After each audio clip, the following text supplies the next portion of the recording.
Buenas noches, amigos. Me ocurrió en el verano de 1985, en el mes de agosto. Yo tenía 12 años. Veraneaba junto a mis abuelos en un pueblo al norte de la provincia de Guipúzcoa. Lo recuerdo como si fuese hoy, sobre todo por el tacto de este viejo libro negro. Era habitual verme correteando por la librería de ese pueblo. Aquella mañana había llegado una novedad sorprendente. Yo, a pesar de ser un chiquillo, ya andaba intrigado con el gusanillo del mundo del misterio y sobre todo de algo que me apasionaba: los ovnis. Y aún más, por supuesto, los encuentros más cercanos, lo que algunos especialistas tildan de encuentros cercanos del tercer tipo. Lo devoré. Me pasaba las horas arrinconado al final de un gran balcón, apoyando la espalda en los barrotes y pasando una a una estas páginas. La portada me llamó la atención, me sorprendió, me dejó sin habla, no sé por qué, porque simplemente se atisba una especie de disco con 3 bolas como soporte, está flotando, aparece un tubo anaranjado o haz de luz que sale de esa supuesta nave y que parece que llega a tierra, y sobre todo las siluetas, simples siluetas, 2 hombres con esquís, están presenciando algo que va a ocurrir. Esa portada de Encuentros con humanoides de Antonio Rivera señalaba que posiblemente de ese disco volador iba a descender poco a poco una entidad seguro terrorífica. A mis 12 años me sorprendió también la rotundidad del titular que acompañaba la portada del libro. Bajo ese Encuentros con humanoides, ¿qué sería eso?, me preguntaba yo. Decía, rezaba, miles de seres humanos se han encontrado con ellos en todos los lugares del mundo. Y es verdad, miles de personas, hoy y ayer, en la historia y en el presente, han asegurado, de pronto, como si la realidad sufriese una especie de fricción, como si entrásemos durante unos segundos o minutos en un espacio onírico, en lo que algunos llaman subconsciente arcaico, el lugar donde está todo lo extraño que acompaña a la raza humana, lo han podido ver. Militares, médicos, campesinos, niños, camioneros, viajantes, personas de todos los ámbitos, todas las ciencias, todas las creencias, todos los países, no queda ninguno por sumarse a esta larga lista de lugares donde ha ocurrido lo extraño. No hablamos de ovnis, no hablamos de luces en el cielo, hablamos de, a veces junto a estos artefactos, sea lo que sean, la presencia de entidades. Ahora los científicos, con visión mucho más lógica, otean el espacio intentando preguntarse cómo sería la vida de haberse formado en entornos lejanos a nuestro planeta. Una vida basada en el carbono, ¿qué tipo de formas plásticas generaría? ¿Es posible encontrarse con seres de otros mundos que tienen forma antropomorfa o humana? No lo sabemos. Algunos lo descartan. Para muchos científicos y pensadores, las vidas en otros mundos tienen que ser algo que no se parece a nada de lo que nosotros podemos llegar a imaginar. Es una conducta no humana. Nuestro pensamiento tiene unos límites. Pero entonces, ¿qué han visto policías? ¿Qué han visto sacerdotes? ¿Qué han visto trabajadores de cualquier ámbito? A veces en las carreteras, a veces en las campiñas, en ocasiones cerca de su propio domicilio. Una luz y de pronto una silueta, alta, baja, portando algún tipo de objeto, dejando unos centímetros entre sus pies y el suelo, próximos a extrañas naves que parecen relucir, en pleno día, en plena noche, en el bosque, en mitad del desierto. ¿Quiénes son los humanoides? Solo sabemos una cosa, que desde el principio del tiempo, quizá desde las primeras manifestaciones plásticas, aparecen. Son compañeros, ángeles, demonios, genios, hadas, duendes, hoy astronautas de otros mundos. ¿Quién demonios son los humanoides? Hoy desterrados. A casi nadie le interesan a pesar de que yo quiero demostrar esta noche que sus historias merecen la pena, que generan una extraña inquietud en lo más hondo de todos nosotros, de todos los que hemos oído radio y hemos escuchado el misterio. Son encuentros a veces tan absurdos que precisamente ese marchamo absurdo, que rompe todo lo convencional, lo convierten en casi auténtico. Vidas marcadas, eso os lo aseguro, amigos. Vamos a hablar de varios casos. Vamos a otear en lo más profundo de los archivos. Vamos a rescatar algunos informes que nos han sorprendido. Y queremos que lo vivéis con nosotros. Hay, es cierto, un argumento, una especie de nexo en esta especie de bestiario incomprensible. Todas las personas que se encontraron con ellos vieron cómo su vida cambiaba de raíz. Ya no era posible, no se podía ser incrédulo. Ahí estaban los humanoides, y con ellos un enorme misterio. Queremos descifrarlo. ¿Nos acompañáis? Milenio 3, Cadena SER, con Iker Jiménez y todo su equipo.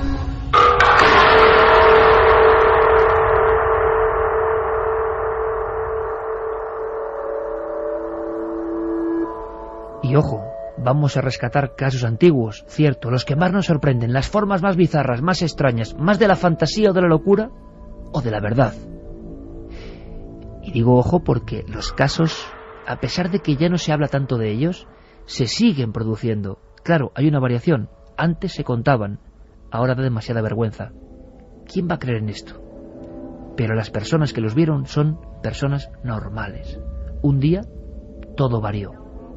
Santi, buenas noches. Buenas noches, Iker. Santiago Camacho va a traer documentos que demuestran que en unos lugares donde han ocurrido cosas, hasta prácticamente el día de hoy, siguen pasando esas cosas. Esas manifestaciones siguen queriendo decirnos algo. Pues sí, porque muchas veces el gran caso de la ufología, la gran aparición que llena titulares de periódicos, pronto pasa al olvido y nos olvidamos de que después de 5, de 10 años, a lo mejor en el mismo sitio siguen sucediendo cosas extrañas. Y ha habido algunos investigadores que han dedicado décadas de su vida a uno solo de esos sitios del misterio, a uno solo de esos casos, y han terminado recuperando más y más incidencias en el mismo lugar. Carmen, buenas noches. Buenas madrugadas, Iker. En tu mesa, en tu sector de la mesa de este estudio de la cadena SER, junto al micrófono, un libro sorprendente, lleno de figuras, de formas. Lo compramos, si no recuerdo mal, en Turín. Es un catálogo llamado Alieni in Italia, porque para muchos investigadores no cabe la menor duda, estos seres, tan próximos en ocasiones a artefactos de origen desconocido, tienen que ser tripulantes de otros mundos. Hay quien piensa, otras hipótesis, las comentaremos, que están aquí desde siempre, junto a nosotros, solo que se pueden ver muy de cuando en cuando. La panoplia de figuras, de características, pues casi parece de Cuadro del Bosco. Todo lo que podamos imaginar se ha visto en casos que están archivados y documentados. Un extenso catálogo en el que se recogen 50 años de encuentros con este tipo de seres, con humanoides, que como bien decía, sí que son de todo tipo. ¿Alguno te ha llegado a aterrorizar? Hay alguno que sí, que verdaderamente da terror por lo extraño que es, y además encontrártelo en circunstancias además muy raras, o por la noche, yendo sola por un campo, por un monte, o incluso a pleno día, pero con una oscuridad terrible que reflejaba ese ser. Parecía una sombra. Espectros, espíritus, entidades, cosas casi holográficas o físicas, rotundas, que dejan huella, que a veces llegan a interactuar.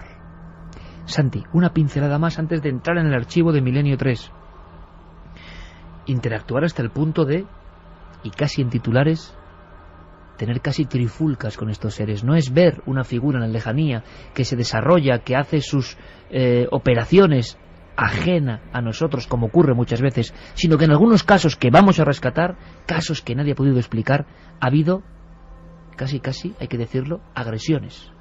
Pues sí, muchos de nosotros aficionados al misterio hemos visto la película Señales y nos acordamos de esa escena, de esa familia cercada en una granja por unos seres que apenas pueden comprender, unos seres que no saben qué quieren de ellos y que ellos intentan defenderse como pueden.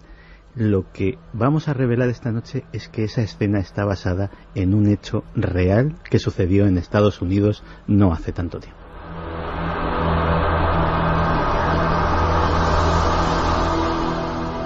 Comportamientos insólitos, a veces humanos, demasiado humanos, pero con estas características, seres gigantescos de más de 3 metros sin cara, sin rostro, enllantados en una especie de traje blanco, con los brazos en cruz, caminando cerca de la cumbre del monte Etna.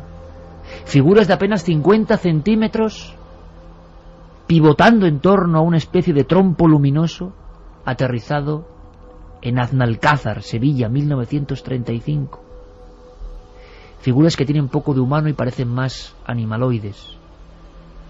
Como Fortunato Zanfretta en Italia, 1978, le pareció ver una especie de reptil que se incorporaba y que le miraba fijamente. ¿Es posible? ¿Es posible que junto a nosotros vivan estas criaturas de los sueños? Interacción a veces absurda. Casos que vamos a entender y comprender, donde incluso hombrecillos roban cosas, se apoderan de cosas. Pues sí, que uno de esos casos es el sucedido en Cenina, en Arezzo, en Italia, donde 2 seres de pequeña estatura, y decía la testigo como con cara de hombres muy mayores, casi tienen una trifulca con una campesina de 40 años. ¿Qué son? ¿Qué quieren de nosotros? ¿Por qué están ahí desde el principio del tiempo, aproximándose a vehículos que de pronto se paran en mitad de la carretera? Asomando entre la maleza, por ejemplo, los niños de Cancifré, en la zona norte de Ibiza, 1978 finales. Tienen que subirse a un árbol porque una especie de robot, algo parecido a la imagen que tenemos de un autómata, se ha aparecido junto a un objeto y les está observando. La mirada de estos seres casi siempre es algo que no olvidan los testigos. Nuestra idea, sin ir más allá, sin querer profundizar en el sentido de las hipótesis, porque creemos que las hipótesis se renuevan siempre. El ser humano busca una explicación, como para estar más tranquilo. Y al final, cualquier hipótesis no vale de nada ante el misterio, precisamente, de la naturaleza de estos seres. Parecen lejos de todo y de todos, pero de repente vienen aquí para observarnos. Hemos elegido un puñado de casos. Creo que la aventura va a merecer la pena. La iniciamos, como no, con Carlos Largo, Fermín Agustí y nuestro piloto hoy en la nave del misterio, Carlos Ródenas. ¿Dónde viajamos? A un lugar muy frío, 17 bajo cero, un bosque helado, un caso que a mí también me heló la sangre en las venas.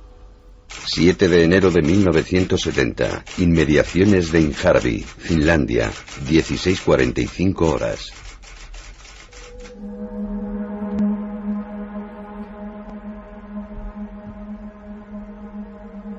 ...17 bajo cero, no me he equivocado.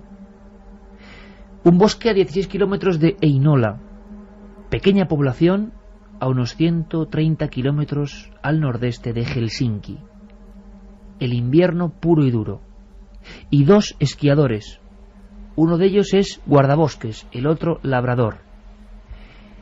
Y por supuesto, en homenaje a ese libro, que hace ahora 25 años prácticamente, a mí me abrió un mundo nuevo, en homenaje a esa portada empezamos con esta historia. La rescatamos del archivo.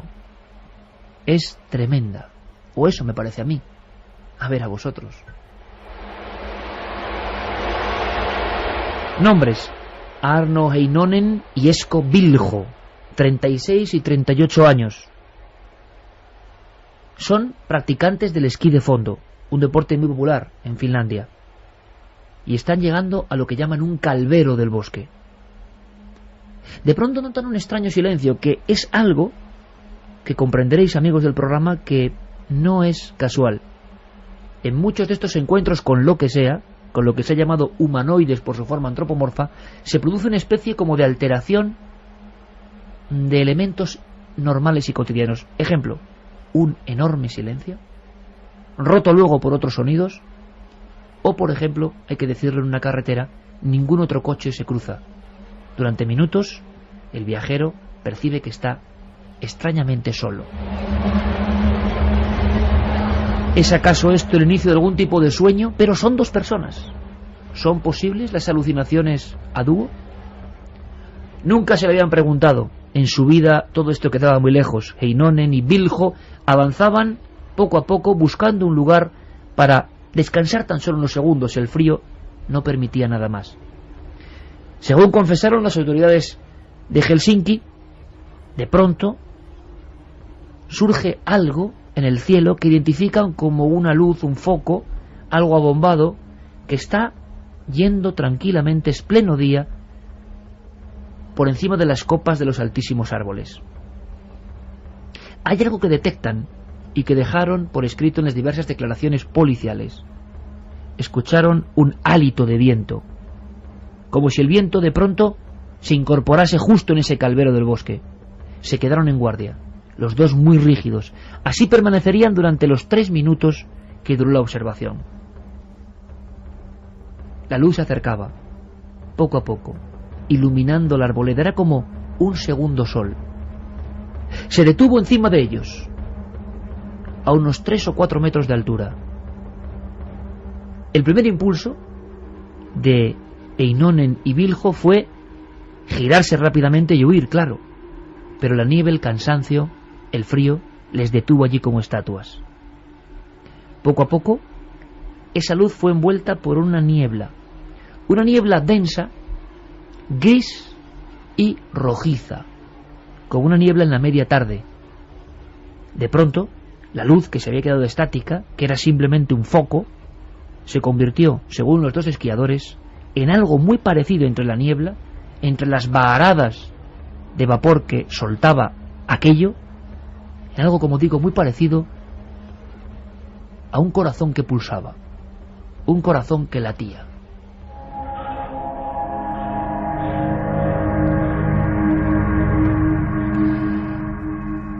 Siguen los dos absolutamente rígidos, y aquel corazón, aquel gran elemento pulsante rojizo, va configurándose como un disco, como la típica y tópica imagen que tenemos de dos platos casi encarados unos con otros. Sí que distinguen 3 esferas perfectamente marcadas en la base de este objeto de unos 4 metros de diámetro.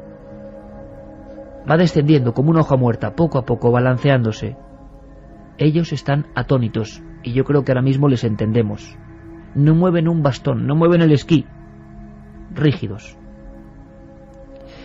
Perciben ambos, y el testimonio concuerda, que del centro de esa especie de panza de la nave surge un tubo de luz. No saben si es algo físico que está tocando el suelo o es eso, una luminosidad. Es de color anaranjado, fuerte, extraño, nunca habían visto nada parecido. Cuando toca esa luz la nieve, y esto es extraño, onírico, sorprendente, en la nieve se va marcando un círculo negro, como un imposible fuego, dejando su cicatriz en el hielo. Y justo en ese instante el zumbido, un zumbido penetrante, un zumbido que nunca habían escuchado. No eran panales de abejas, no eran insectos, no eran maquinarias, era un zumbido que hacía daño a la cabeza, y sin embargo no pueden despegar las manos, casi congeladas, imagino, en ese instante, de los bastones de esquí. No pueden hacer nada, están con los ojos muy abiertos.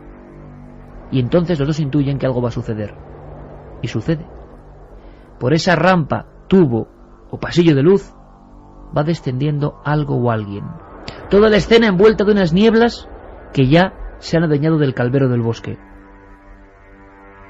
Ven que hay alguien, un individuo, y entonces la parálisis que sienten se conjunta con el miedo, con las ganas de huir, de alejarse de allí, pero no pueden. La niebla rojo-gris está siendo como antesala de la presencia de un ser. El ser que ufológicamente en el archivo policial de Helsinki se llamó extraño individuo de Imharvi. La descripción es una de esas insólitas, nunca vista que sepamos a lo largo de la historia de la ufología. Descendiendo tranquilamente, como controlando la situación, un ser de no más de 1 metro. Parece, dice Bilho, un individuo enano.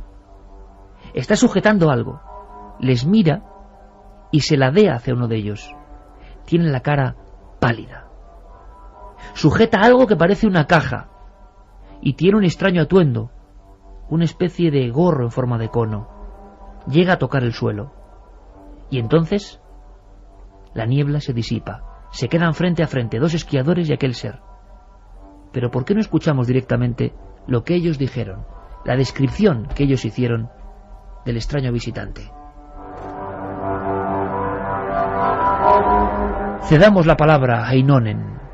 Dice: de pronto sentí como si alguien me hubiese agarrado por la cintura y tirase de mí hacia atrás.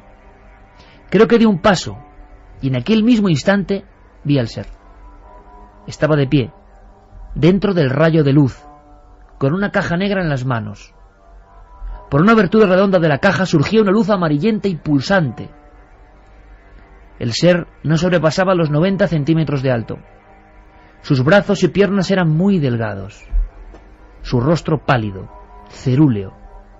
No reparé en sus ojos, pero sí en la nariz, que era muy extraña. Más que una nariz parecía un pico ganchudo, una especie de trompa. Las orejas muy pequeñas y se estrechaban hacia la parte superior. Aquel ser llevaba una especie de mono de un material parecido al verde. Vi también que llevaba unos guanteletes blancos que le subían hasta los codos. Y lo que más me sorprendió y aterró, los dedos con los que sostenía la caja parecían garras curvas. En aquel informe también quedó la descripción más somera de su compañero Esko Viljo. Si era una alucinación o un sueño, lo habían tenido los dos. Decía Viljo: yo también lo vi. El ser estaba en el centro de la luz brillante y despedía una luminosidad fosforescente, pero su cara era muy pálida. Tenía los hombros muy delgados y caídos, con unos brazos finos como los de un niño.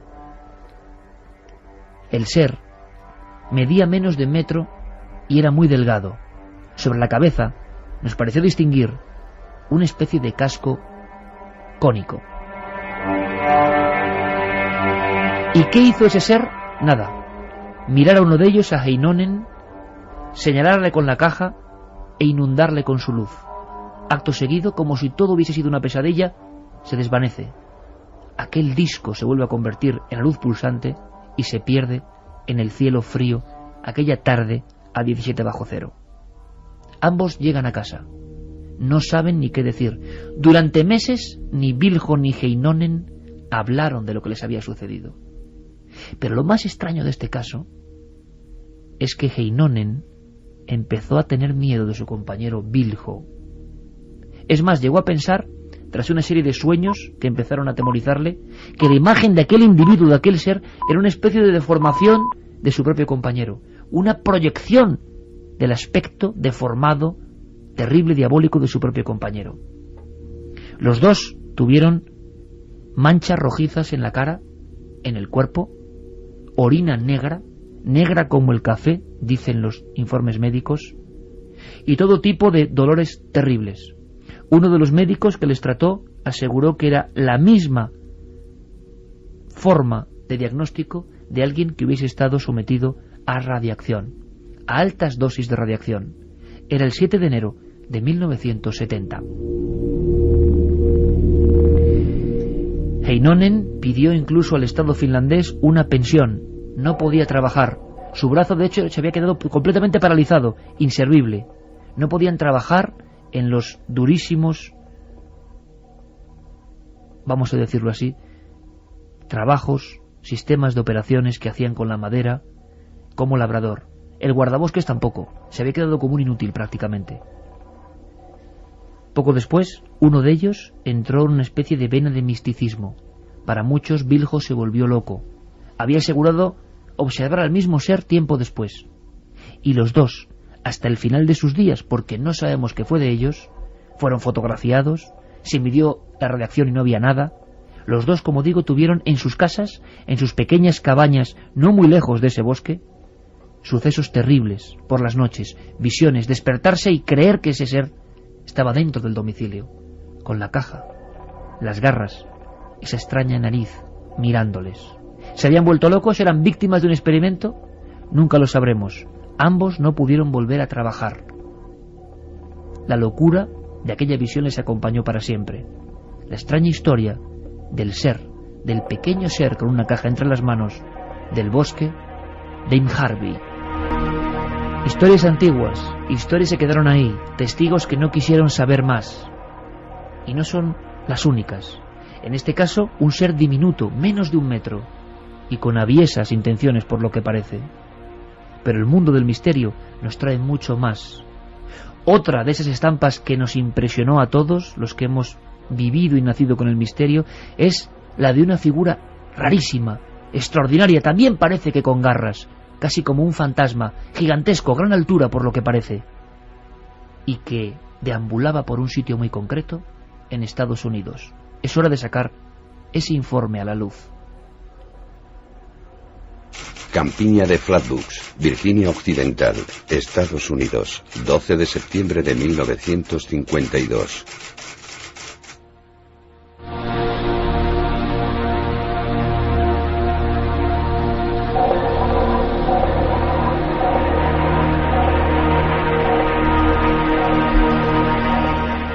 Pues sí, aquella tarde de septiembre de 1952, a los habitantes de la pequeña localidad de Flatbush les esperaba una curiosa sorpresa.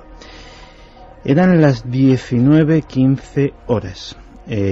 Caía una de las últimas tardes de verano y pues los muchachos, un grupo de ellos, estaban jugando al fútbol americano en un campo improvisado con una pelota vieja, cuando vieron cruzar el cielo una enorme esfera rojiza y iridiscente que automáticamente captó su atención. El juego se detuvo, la siguieron con la mirada y vieron que iba a aterrizar más o menos, según calculaban, en los terrenos de un granjero llamado Fisher, que conocían ellos muy bien. Automáticamente, pues los chavales se organizaron para hacer una expedición a ver qué era eso. Aprovecharon que de camino tenían que pasar por casa de los May, los padres de 2 de los chicos que estaban allí. Allí solamente se encontraba la madre, Kathleen, que le contaron la historia. Estamos en plena época de los platillos volantes, y al principio la mujer pues se lo tomó con un poco de escepticismo, pero viendo la agitación de los chicos, sobre todo evidentemente la de sus propios hijos, a los que conocía bien, pues decide que algo de verdad debe de haber en todo ello. Coge una linterna y decide acompañarles. Así tiran colina arriba para los terrenos del granjero Fisher, y este grupo pues lo forman Kathleen, sus hijos Eddie y Freddie, Ronnie Shaver, que es un joven ya de 17 años que está curtido en la Guardia Nacional, Tommy Hayers, Neil Nunley, Jane Lennon y el perro de este último. Y la verdad es que estaban todos muy ilusionados porque pensaban, obviamente la idea del platillo volante parecía demasiado fantástica, pero sí que a lo mejor tendrían la suerte de atrapar un meteorito, tener cierta notoriedad en los periódicos locales, quién sabe si incluso sacar algún dinerillo de aquello.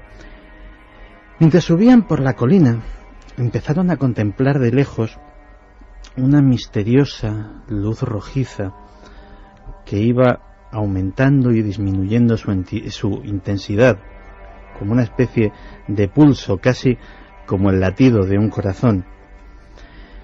Cuando llegaron cada vez más cerca de aquello, el perro automáticamente pareció sentirse más agitado de lo corriente y salió corriendo en dirección hacia la luz. Bueno, pensaron que tal vez había visto una ardilla o había olido un mapache, cosas de perro de campo. Pero lo que no se esperaron era que ese perro automáticamente, cuando apenas se había internado en la maleza, volvió sus pasos y, emitiendo chillidos lastimeros y con el rabo entre las piernas, pasó otra vez corriendo delante de ellos en dirección hacia la casa, sin atender a los ruegos ni a las llamadas de su dueño.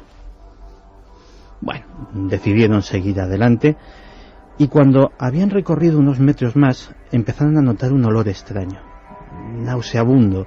Era un olor como de azufre, pero con una cualidad aún más ofensiva al olfato, y una neblina que se iba extendiendo sobre sus pies. Finalmente, dentro de aquel resplandor pulsátil, distinguieron 2 luces rojas fijas. Se fijaron un poco más y entonces, con horror, descubrieron que se trataba de los ojos de algo que les miraba.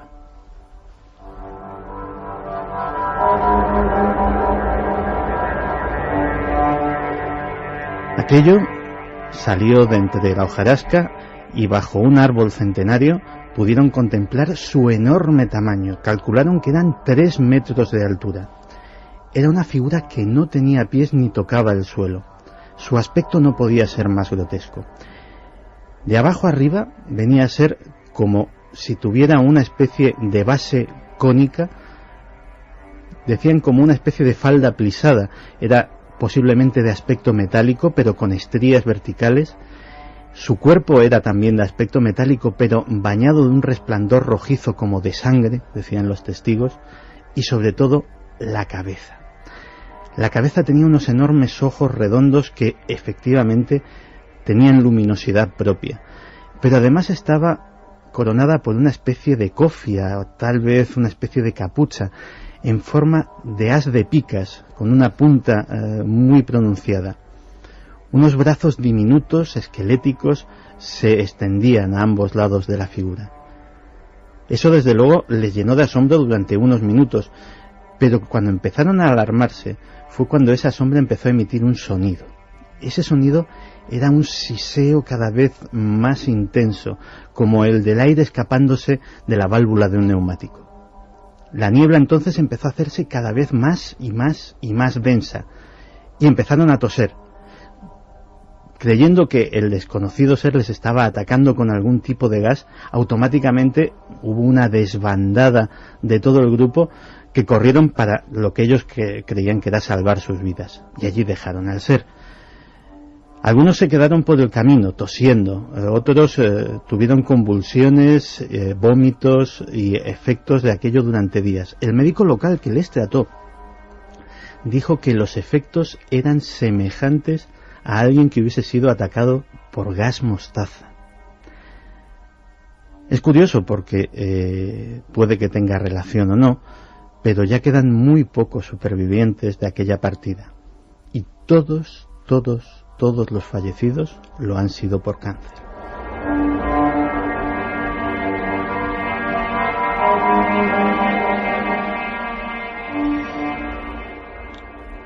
A las pocas horas, uno de los chiquillos acompañó al sheriff al lugar, y efectivamente quedaban restos de algo enorme que había debido de pasar por allí, ramas rotas, algunas huellas.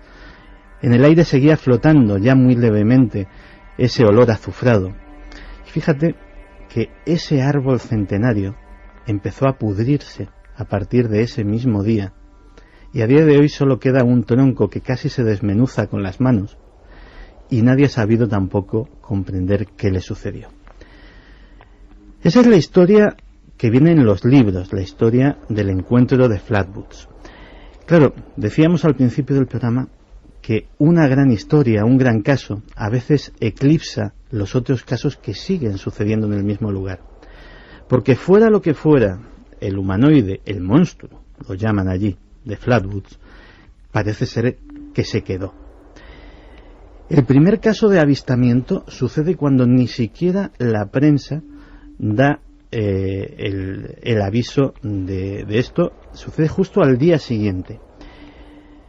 En otro lugar del condado de Braxton, una pareja va con su coche, también curiosamente a la misma hora, a la hora del crepúsculo.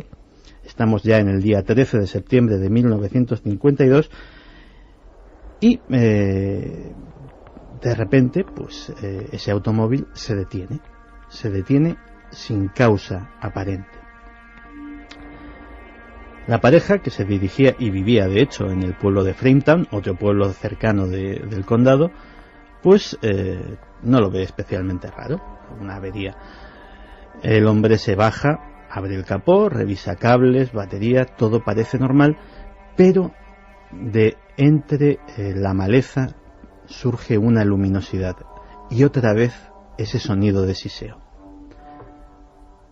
Se dirige hacia allí, también provisto con linterna, cuando lo que ve es muy parecido y a la vez distinto de lo que ven los primeros testigos. Porque de cintura para abajo, por decirlo de alguna manera, el ser seguía siendo el mismo, seguía sin posar su base en el suelo, flotando a unos centímetros, seguía teniendo ese aspecto metálico y cónico, pero de cintura para arriba parecía como si se hubiese en aquellas 24 horas despojado de una armadura o despojado de algún tipo de protección, porque tenía un aspecto humanoide, verde intenso, con escamas, reptilesco, que aterrorizó al hombre, que automáticamente se metió en el coche haciendo desesperados intentos de arrancarlo. La neblina los empezó a envolver a ellos y, lo que era más alarmante todavía, empezó a meterse dentro del automóvil.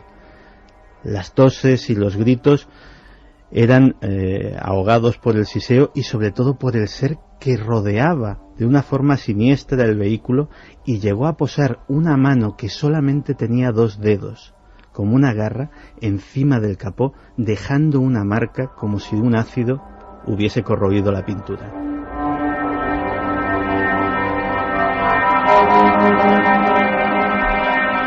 Y en esa comarca, Santi, en ese lugar, un caso yo creo que muy desconocido en España, muy conocido en América, siguieron ocurriendo cosas hasta tiempos muy recientes. Pues el último reporte que tenemos es de 2004. Todo esto se lo debemos a un investigador norteamericano, Frank Feschino, que ha dedicado pues buena parte de sus años de trabajo, casi 20, a investigar este caso, a contrastar toda la información y a recabar nuevos datos. En 2004, un cazador que se encontraba apenas a algo más de 1,5 millas, a unos 2-3 kilómetros del lugar del avistamiento original, se quedó helado cuando a plena luz del día no vio el primer ser, o no vio un ser como el primero, ni siquiera como el segundo. Los vio a los 2 juntos, 2 seres de esa apariencia enorme, uno de ellos que parecía más un robot que otra cosa, y otro con un aspecto más biológico, que se le quedaron mirando y él con el fusil en la mano absolutamente aterrado. Finalmente pues pasaron de largo y él recobró el dominio de sus músculos y pudo volver a casa. Lo curioso es que parece ser que cuando investigas en la propia localidad de Flatwoods, localidad a la que ya sabes cómo son los estadounidenses, debajo del rótulo le han puesto lugar del monstruo de Flatwoods, pues prácticamente te afirman que cada 2-3 años alguien tiene algún tipo de tropiezo con algo extraño en aquellos bosques. Cosas imposibles, cosas oficialmente inadmisibles, propias sobre todo de esa materia de los sueños, como si los sueños se condensaran, o como si los terrores de toda la humanidad estuviesen en algún lugar y apareciesen. ¿Pero por qué en ciertos entornos? España no se salva. Estamos recuperando casos del archivo de lo más extraño de la historia de estos encuentros del tercer tipo o en tercera fase. Primero, los exploradores de Inmarjby, ahora el monstruo de Flatwoods. Información yo creo que muy interesante, pero hemos querido cotejarla con varios compañeros en diferentes zonas de España que también nos van a ir apuntando, como si esto fuera un teatro antiguo, como apuntadores, para que no olvidemos que en nuestro país también ha habido informes elevados ante las autoridades en ocasiones de la presencia de algo que parece eso, un sueño o una pesadilla. El primer caso viene de Cantabria, dio mucho que hablar. Nos lo cuenta brevísimamente en esta ficha Diego Marañón. Bueno, este fue un caso que divulgó el CIOBE, que es un organismo local, que estudió en primera instancia el ya fallecido investigador y pionero de la ufología en España, Manuel Pedrajo. Sucedió a las 9 de la noche del 6 de enero de 1969. A 9 kilómetros al sur de Santander, en Pontejos, muy cerca del viejo sanatorio Pedrosa, existía un bar, El Caseto, regentado por Meren Merino, que aquella noche, como tantas otras, estaba en la cocina del local, pues enfrascada en los quehaceres diarios. Una cocina que, por cierto, contaba con un gran ventanal que daba a una pradera cercana. En un momento dado, esta mujer y su hija son testigos de una especie de fogonazo, de un resplandor, al que en principio no dan demasiada importancia, hasta que pocos instantes después, Felicidad, que era la hija de esta mujer, cree observar algo en la misma dirección. Es entonces cuando ambas mujeres, junto a otra amiga y Antonio, un camarero del bar, se fijan mejor y a través de la ventana observan una especie de cuadrado luminoso, de tonalidad más bien amarillenta, de 4 o 5 metros de lado, que parece flotar a una altura considerable del suelo. El shock de estos testigos aumenta al distinguir en su interior la figura de un ser de aspecto humanoide, de unos 2 metros de estatura, según ellos contaron, con el cuerpo rígido, con brazos desproporcionadamente largos, de pelo castaño, con el rostro especialmente blanquecino y vestido con lo que parecía ser un traje, un mono de color oscuro. La figura deambulaba por el interior de aquella especie de pantalla hasta que poco a poco se le fueron uniendo un total de 4 supuestos seres más, de idéntico aspecto. Tras unos 5 minutos, el camarero salió incluso del bar y cuando se disponía a subir a un muro para tener una mejor visión, el cuadrado y con él las 5 figuras que se movían de manera torpe en su interior se apagaron, y cito palabras textuales del testigo, como lo hace la pantalla de un televisor.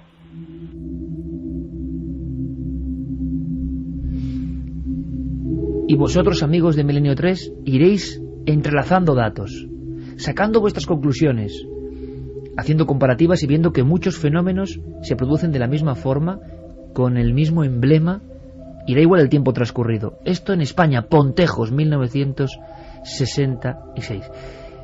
Vamos con otra historia que ocurre en Italia, que tiene toda una serie de componentes curiosos. Por ejemplo, en Imag Barbie veíamos que un humanoide salía de un tubo de luz casi como una aparición religiosa.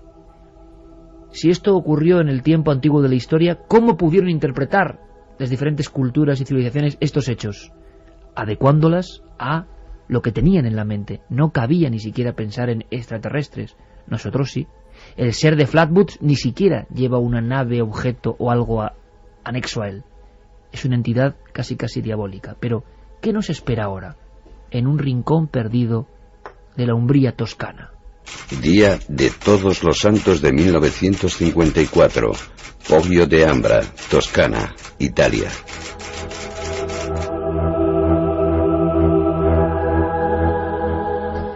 Pues ese 1 de noviembre de 1954, Rosalotti Nei Danieli, así se llamaba esta mujer campesina de 40 años, que tenía 4 hijos, además pues tenía una granja llamada La Colina, decidió ir muy pronto por la mañana a poner unas flores a sus difuntos al cementerio de Cenina, así se llamaba la localidad más cercana. Había atravesado un bosque que separaba su granja de ese cementerio y la anexa iglesia miles de veces, desde por la mañana hasta por la noche. En ningún caso Iker tenía miedo. Era una mujer robusta, avezada, que además ese día pues se había preparado muy bien, había cogido sus zapatos nuevos, sus medias y se había puesto sus mejores ropajes. La fecha hacía que se vistiera de forma diferente y que fuera a rendir culto a sus difuntos. Para que no se estropearan esos zapatos y las medias, los llevaba en la mano. En la otra llevaba un ramo de claveles rojos. Iba caminando por ese bosque cuando de repente ve una extraña formación, una especie de objeto cónico, como si 2 conos se juntaran por sus bases. Además, con los primeros rayos del sol parecía que aquello reflejaba esos rayos, reflejaba la luminosidad. Cuando se fue acercando más, se dio cuenta que justo al lado había 2 seres muy pequeños. En un principio pensó que podían ser niños. Por la baja estatura no llegaban a 1 metro de altura, pero cuando se fue acercando más, vio rasgos como de hombres mayores, como de viejos. Tenían la cara bastante arrugada, los ojos pequeños, negros, alrededor muchas arrugas, muchas patas de gallo, pensó ella en un primer momento, y hablaban un idioma extraño. Iban vestidos con una especie de mono gris muy pegado, una capa que salía de la parte trasera, el casco del mismo color y con una especie de orejeras extrañas que ella no sabía muy bien qué era. Se quedó un poco atónita ante ese espectáculo y ante las palabras que parecían dirigirse uno a otro. Todas parecían decir liu, lo, la. Ella creyó que eran japoneses o chinos por el idioma, pero los rasgos no eran asiáticos. Estaba expectante cuando esos dos pequeños hombrecillos se fueron acercando a ella. Parecía que tenían una sonrisa en su cara, pero la boca era algo extraña. El labio superior parecía estar cogido hacia arriba y dejaba entrever unos pequeños dientecillos afilados. En ese momento es cuando a ella le entra el pánico.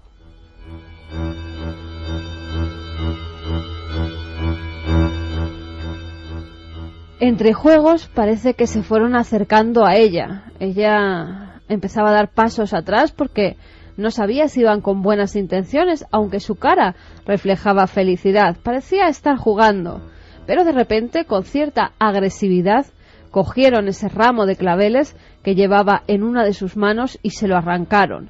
Inmediatamente el otro, las medias que llevaba en la otra mano, también las cogió y empezaron a forcejear entre esos pequeños seres y ella. Ella tiraba, pero estos hombrecillos parecían tener muchísima fuerza pese a su estatura.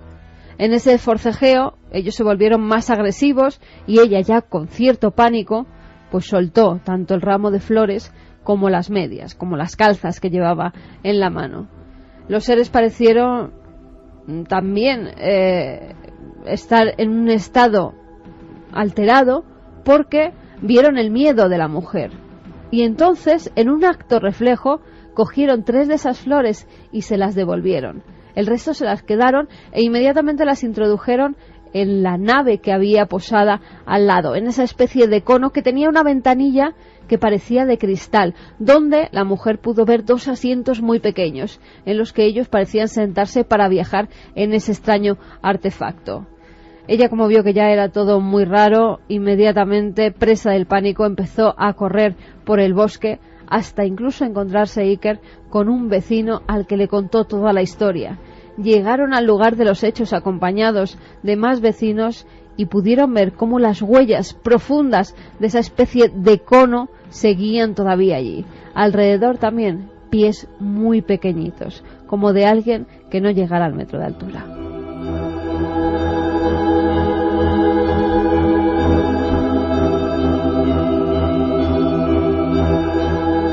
Esa mujer fue portada de Corriere della Sera, del Giornale dei Misteri muchos años después, y la composición que acaba de contar Carmen es una de las clásicas de la historia del miedo, hay que decirlo, en el 54, a los presuntos visitantes del espacio.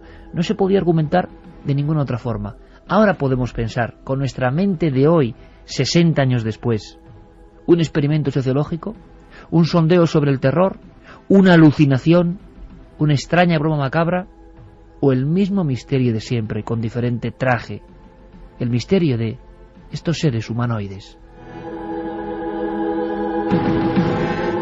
El caso de la Toscana, el caso de Inmarkby, el caso de Flatwoods. Estamos repasando los más extraños ocurridos a lo largo de nuestra historia, cada uno con cierto componente físico, otros con esa misma entretela muy poco densa que parece la de los sueños.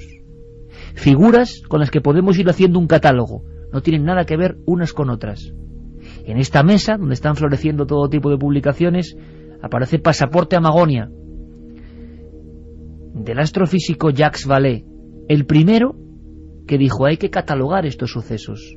No sabemos qué son increíbles, pero las personas son creíbles. Un catálogo que refleja, sin duda alguna, los miedos de los seres humanos a lo imposible. Antes solo podía ser la presencia del demonio o la presencia de lo angélico irrumpiendo en esta realidad.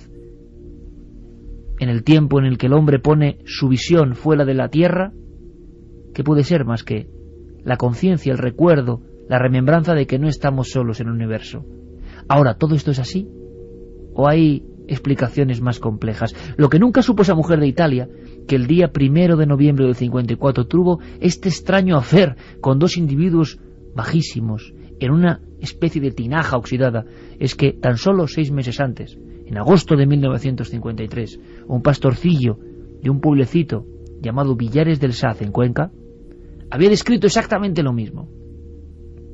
Miembros de Falange, un colegio religioso y 2 policías testificaron que en el lugar en el que él había asegurado observar lo mismo que ha contado Carmen, prácticamente había pequeños piececitos. Pero era demasiado pronto. 1953 fue portada del diario Ofensiva de Cuenca. El niño, entonces de 13 años, Máximo Muñoz Hernáiz, tuvo tal pánico que a día de hoy, mira que lo hemos intentado, no ha querido recordar la historia. Ocurrió en un paraje llamado La Islilla, y uno de esos individuos idénticos a lo que Carmen ha contado se le aproximó y le llegó a dar una bufetada en la cara. Llegó absolutamente presa del miedo. Han pasado más de 60 años. Máximo no ha roto su silencio. Solamente repite: aquello fue verdad, pero nunca voy a hablar de lo que sucedió. España, 1953. Seguimos repasando nuestros casos en este archivo tan especial, tan asombroso, tan bizarro, tan increíble. Nos marchamos a tierras extremeñas, hace no mucho tiempo. Cronista Gonzalo Pérez Arró. Y en este caso nos remitimos al año 2000, precisamente un 24 de junio, hace 11 años, Samuel Rodas, en la población de Escurial, se encontró con un ser bajito, de color amarillento, que tenía unos ojos muy grandes y negros, y ocurrió cuando en la mañana de ese día pues se dirigía hacia sus cultivos. Es un cultivador, y entrando en su plantación de tomateras encontró un ser que resplandecía, decía que era como el brillo, el color amarillento del sol cuando está amaneciendo, y en principio pensó que era un animal. Se acercó hasta estar a punto de tocarle. En ese momento, pues claro, ya estaba viendo en medio de la oscuridad de esa madrugada el color y los rasgos extraños de este ser. Era un ser bajito, tenía unos brazos cortos pegados a las piernas, al costado, y las piernas en realidad no llegaba a verlas por las plantas de tomate, pero duda de que estuviera pisando el suelo, que quizá estuviera flotando. Este ser luego fue visto también por sus 2 hijos, que fue a por ellos a la población, y cuando llegaron, este ser estaba haciendo como una especie, sin mover el cuerpo, estaba haciendo con la cabeza como una serie de barridos, al mismo tiempo que escuchaban un sonido, decían que como el de un compresor o el de un neumático desinflándose, y esa extraña mirada, esa fuerza en sus ojos, que es lo que más destacaron, el color amarillento y la fuerza de esa mirada. El ser permaneció allí. Ellos volvieron a la población ya de día casi a buscar a más gente para que fueran y a por una cámara de fotos, pero cuando llegaron allí ya no estaba aquel ser. No os lo voy a negar, amigos, uno de mis temas preferidos de siempre, por lo arriesgado, por lo increíble, por lo inconcebible, como es el misterio. ¿Queréis saber más de España y del mundo? ¿Queréis que sigamos ahondando en nuestro viejo archivo? Nos queda mucho, mucho por contar. En la segunda hora un viaje hacia los archivos más ocultos de la historia de la ufología, porque estos encuentros con humanoides siempre se han relacionado con esa ciencia, no ciencia desde luego, disciplina, podríamos decir, que se encarga de la investigación de los objetos volantes no identificados, asociados a la presencia habitual de naves, artefactos, luminarias, seres de apariencia humana. En el 90% de los casos no interactúan con el ser que los observa, con el testigo. Huyen, a veces hacen extrañas operaciones de recogida de agua o de tierra. Estamos visualizando con nuestros miedos a astronautas de otros mundos que hacen lo mismo que nosotros hemos hecho en nuestro satélite. ¿Cómo actuaríamos nosotros al colonizar otras tierras más allá de las estrellas? ¿Entablaríamos conversación o simplemente no actuaríamos? La mayoría de los casos parece que se producen en un embudo, en una especie de espejo, en algo que no deja tocar nuestra realidad cotidiana. Pasa en otra esfera que de pronto aparece ante nosotros. Por eso los incidentes son tan absurdos, tan asombrosos.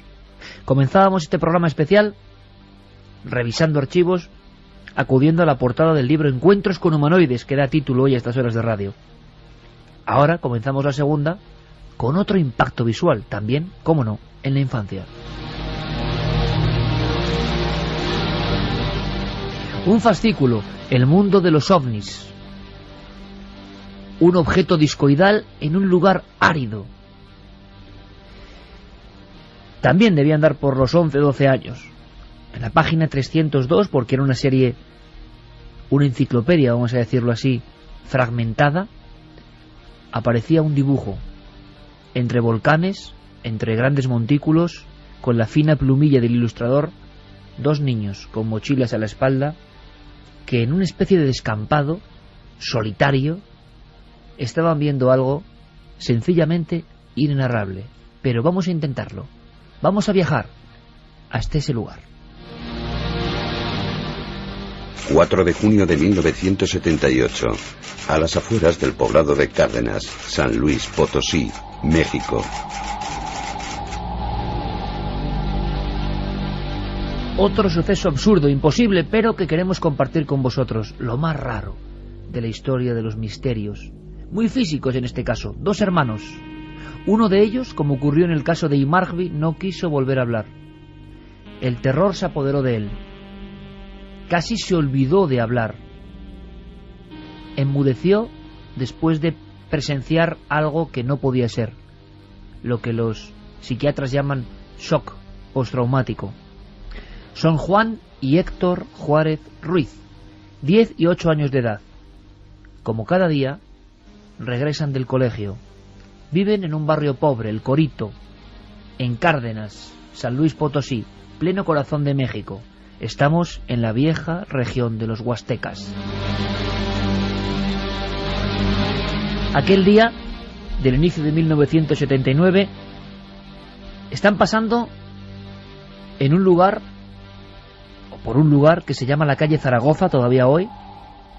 En aquel instante, hace unos 32 años, el final de esta rúa tenía un parcelamiento sectorial y había un campo de deportes, unas porterías, ni siquiera estaba delimitado, era simplemente unas porterías en mitad de la más absoluta nada. Al otro lado, los montes de origen volcánico. Ellos distinguen a un grupo de niños. Juan y Héctor, los dos hermanos, con los libros colgando todavía en sus lomos, en las mochilas.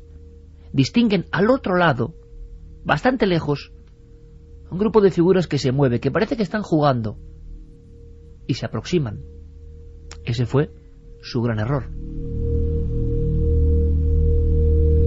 Al final, cerca de ese polideportivo sin nombre, en ese lugar desértico, descubrieron que esos individuos no eran niños. No eran niños como ellos, pero medían prácticamente su altura, no más de 1,20 m. Y es verdad, se movían muy rápido. El primer periodista que les entrevistó les preguntó a uno de ellos, porque Héctor se negó a hablar, si habían visto algo en el cielo. Y ni siquiera pudieron mirar a los cielos. Se quedaron imantados con la presencia de entre 15 y 20 individuos que evolucionaban en aquel sector de tierra árida. Días antes, en junio y en el mismo mes de enero, otros vecinos habían asegurado a los medios avistar 12 puntos luminosos evolucionando cerca del barrio del Corito. 12 luminarias que se esfumaron. Se acercaron un poco más, tuvieron valentía, y entonces percibieron perfectamente cómo los individuos no tocaban el suelo. Una vez más, la misma característica. Alguno de ellos se giró y miró hacia ellos. A unos 5 o 10 centímetros del suelo parecían flotar, y llevaban algunos aparatos o tubos que no comprendieron, no entendieron en su mente infantil. Lo que sí les dejó horrorizados, por lo menos al verlo en uno de esos intrusos, es que su rostro era prácticamente ovalado, humano, pero de persona mayor, y lo que creyeron ver o vieron ambos antes de salir corriendo es que o los ojos estaban fusionados, o tan juntos que parecían un solo ojo. La prensa, el principal periódico de San Luis Potosí, tituló Los pequeños cíclopes. Corrían muy rápido, pero sin hacerlo como ellos, sin pisar en el terreno, como deslizándose por algún tipo de patín, así lo dijeron, que ellos no podían ver. Alguno se aproximó y entonces los dos niños arrancaron a correr. Héctor se cayó varias veces. Llegaron hasta la casa familiar y su madre estaba en la puerta. Estaba en la puerta señalando algo. Una vez más había un racimo de puntos que relucían con el sol. La madre también confesó a las autoridades y a la prensa. La madre aseguraba que eran una especie de extraños pájaros, una extraña bandada de pájaros acercándose a otro gran foco que parecía el sol, pero no era el sol. El lugar, la ubicación exacta donde sus hijos habían percibido a los extraños visitantes. La entrevista terminaba con Juan, el de 10 años, el mayor, el que tenía miedo pero lograba despegar el secreto de su boca y hablar con los medios. Lo dijo muy claro: no sé qué son esos niños, no sé de dónde venían. Nos dieron un gran temor, nos causaron pánico. Esperamos no volver a verlos. Y una cosa más, mi mamá, desde la puerta de casa, también pudo observarlos. Después, como casi siempre, nula información. Sabemos que 2 grupos de ufología mexicanos estuvieron en ese terreno, en el viejo estadio sin nombre, al final entonces de la calle Zaragoza de Cárdenas, San Luis Potosí. Nada, ni una huella, ni un resto. Invención, niños con imaginación. La madre aseguró tiempo después que sus niños habían quedado traumatizados por aquella visión. Y después, como casi siempre, el olvido. La policía les preguntó: ¿habéis dormido bien la noche anterior? Perfectamente. ¿Sabéis algo de los ovnis o extraterrestres? No. Entonces, ¿qué es lo que visteis? Unos niños, respondieron, pero no eran como nosotros.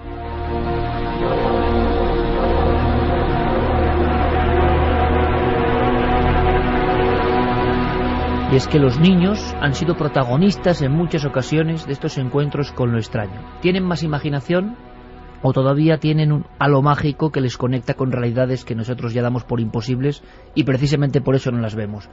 Nunca lo sabremos, pero en Valladolid, en las llanuras, en las planicies de Valladolid, en el año del 76, ocurrió uno de los incidentes más extraordinarios de la ufología española. Y por supuesto, como esta noche, absurdo, incomprensible, onírico, oficialmente imposible. Pero los testigos aún viven. Nacho Ares nos lo cuenta. En la primavera del año 1976, Valladolid protagonizó uno de los casos quizá más importantes de esos encuentros en la tercera fase, que ya se denominaban así, ¿no? Ese contacto directo con humanoides que tanto vivía mucha gente en la península ibérica. Es el caso de Fidel Hernández Rollán, el niño de Matapozuelos, un caso bastante curioso en el que fueron testigos de una luz de color rojo en este pueblecito muy cercano a la capital castellana, Valladolid. Un montón de vecinos de la localidad, incluso el párroco también dio fe del avistamiento de la luz. Y luego Fidel, cuando dejó de estar acompañado por sus amigos, se vio atraído por unos destellos que había muy cerquita de su casa, detrás de un muro, y cuando se aproximó a la luz vio tres figuras de un aspecto hoy describiríamos como fantasmagórico. No había apenas descripción de los rasgos en el rostro de estos individuos y se comunicaban con él por telepatía, ¿no? Fidel luego contaba que estos seres le llevaron en la nave a dar pues ciertos viajes estelares, ¿no? Podríamos denominar así. Y la historia quizá se convirtió en algo rocambolesca, pero la esencia, los pilares básicos sí que tienen muchos denominadores comunes con otros casos parecidos de los años 70 en España.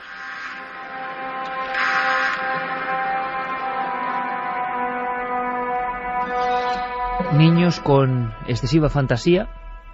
Ahí están los informes, los archivos, los documentos, la información periodística. En un pequeño pueblo de Estados Unidos hubo una noche de terror. También parece increíble, pero ha quedado en los catálogos como algo que no se ha logrado resolver jamás.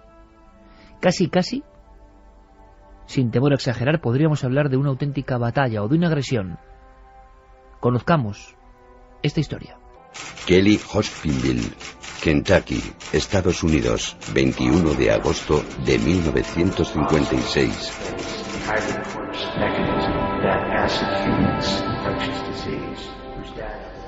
Mismo país, casi mismas fechas, pero dos situaciones diferentes.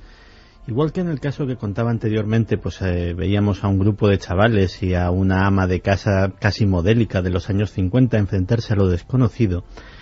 La familia Sutton, que vivía en una aldea llamada Kelly, a unos 10 kilómetros de Hopkinsville, en Kentucky, era gente cruda, era gente acostumbrada a lidiar con los destiladores ilegales de whisky de los alrededores, a solventar sus rencillas con vecinos, algunas que se remontaban a décadas a golpe de escopeta, que no sabían nada de platillos volantes y que apenas tenían noticia del mundo fuera de los lindes de su finca. Gente que, como muchos montañeses de Kentucky, pues vivían casi anclados en épocas como el antiguo oeste. En los momentos en los que sucedió lo que vamos a contar, había un pariente, Billy Ray Taylor, que había acudido desde Pensilvania a visitar a aquella rama de la familia. Y curiosamente fue este chico el primero que notó que algo raro sucedía. Todo ocurrió, y así nos hacemos una idea de en qué condiciones vivían, cuando fue a sacar agua de la bomba que accionaba el pozo del que extraían el agua. No tenían agua corriente, no había ningún tipo de servicio sanitario. Estamos ante una cabaña de madera muy pobre. Y estaba accionando aquella bomba manual cuando divisó un objeto volador que merodeaba por la casa. Tenía forma de disco, también iridiscente, pero no de un color concreto, cambiaba de tonalidad muy rápidamente y acabó aterrizando, al parecer, más allá de una línea de árboles. Evidentemente, pues alterado por lo que acababa de presenciar, entró en tromba en la casa y contó que algo raro había por allí dando vueltas en el aire y que había aterrizado muy cerca.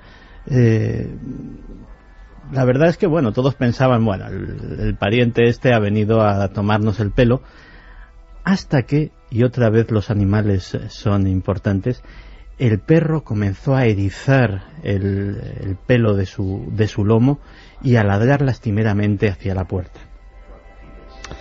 Entonces, el cabeza de familia, Lucky Sutton, ya te digo que hombre recio y bregado en la caza y en el manejo, en la vida en los bosques, pues cogió una de sus dos escopetas, le pasó a su pariente la otra y se decidió a salir a ver quién había osado a poner un pie en su finca. Claro que cuando salieron allí comprobaron que el intruso desde luego no tenía nada de común. Frente a ellos había un ser de algo menos o más de 1 metro de estatura, con la cabeza demasiado grande en proporción con el cuerpo y sobre todo unas llamativas orejas puntiagudas, enormes. El ser tenía unos brazos largos que casi le arrastraban el suelo y terminados en unas garras puntiagudas. Les llamó mucho la atención porque, aparte del grotesco aspecto de aquello, que no se parecía absolutamente a nada que hubiesen visto antes, además emitía un resplandor de color verdoso, de un verde casi enfermizo. De hecho, una de las casos que popularizó el término despectivo hombrecillos verdes ha sido precisamente este. Pues bien, desde luego, Lucky Sutton no era hombre ni paciente ni curioso. Lo primero que se le ocurrió fue echarse la escopeta a la cara y descargar 2 cartuchazos a aquel ser, imitado por su pariente Billy Ray. No pasó absolutamente nada. De hecho, el ser seguía como si nada le hubiese tocado, como si hubiese traspasado el disparo su cuerpo. Abrieron la recámara, cargaron otra vez y una nueva andanada. Nada otra vez. Desconcertados y guardando el paso, no huyeron precipitadamente, sino que sin perderle la cara fueron andando hacia atrás. Decidieron meterse en la casa por si lo que pudiera suceder. Y lo que pudiera suceder, sucedió. De repente empezaron a oír pasos en el techo. Algo estaba correteando por el techo de la cabaña. De repente una de las mujeres que había en la casa gritó, porque aquello se había asomado a la ventana. Nuevamente Lucky Sutton descargó contra la ventana su escopeta. Cada vez que oía pasos, cada vez que oía algo, disparaba a través de las paredes, a través de las ventanas, a través del techo, intentando alcanzar aquello. En un arranque de valor intenta salir otra vez, pero justo cuando está en el umbral de la puerta, nada más dar un paso, uno de esos seres, porque ya atisba que hay varios con la misma forma, con el mismo aspecto grotesco, uno de esos seres le engancha del cabello y tira hacia arriba de él. Lucky se lo desprende como puede, se vuelve a meter y bueno, el asedio dura unos minutos más hasta que lógicamente, muy asustados, dicen, bueno, ¿qué hacemos con los duendes estos? Trazan un plan.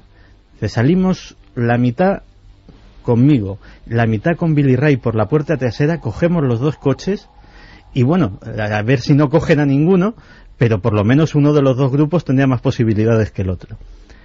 Efectivamente, se dividen en esos dos grupos, cogen los dos coches y se dirigen a Hopkinsville casi sin ningún incidente.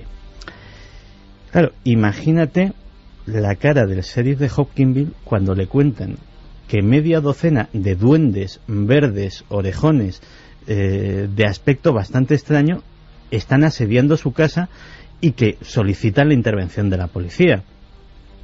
Automáticamente, pues el sheriff piensa que le están tomando el pelo, pero el aspecto de aquella gente, ya te digo que muy dura y muy bregada, pues no da lugar a dudas de que están genuinamente asustados.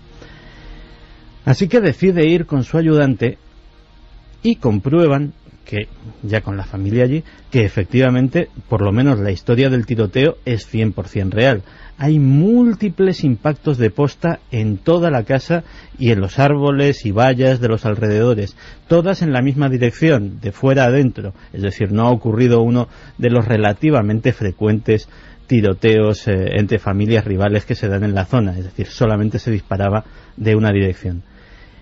De los seres no había ni rastro, pero fíjate que el bueno del sheriff en su informe fue el primero, al menos que yo sepa, en acuñar una expresión que a ti te encanta. Fue Russell Greenwell, el sheriff de Hopkinsville, el primero que dijo que en la zona reinaba algo como una campana de irrealidad.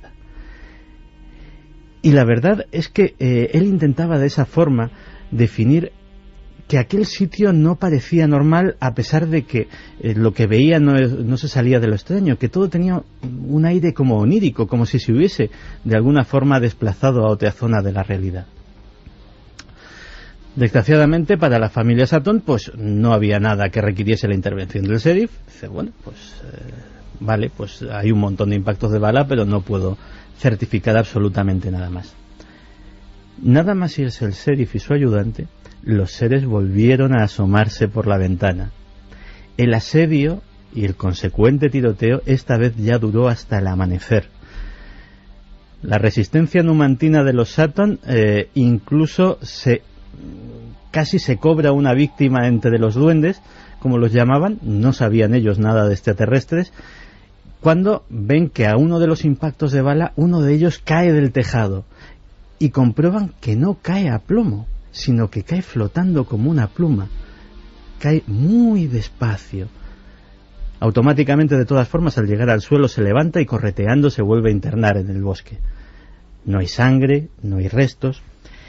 Y bueno, automáticamente el sheriff cuenta la historia al día siguiente en el periódico local y un hombre llamado Ledwith, que es el dueño de la emisora de radio, decide personarse allí rápidamente para hacer un experimento.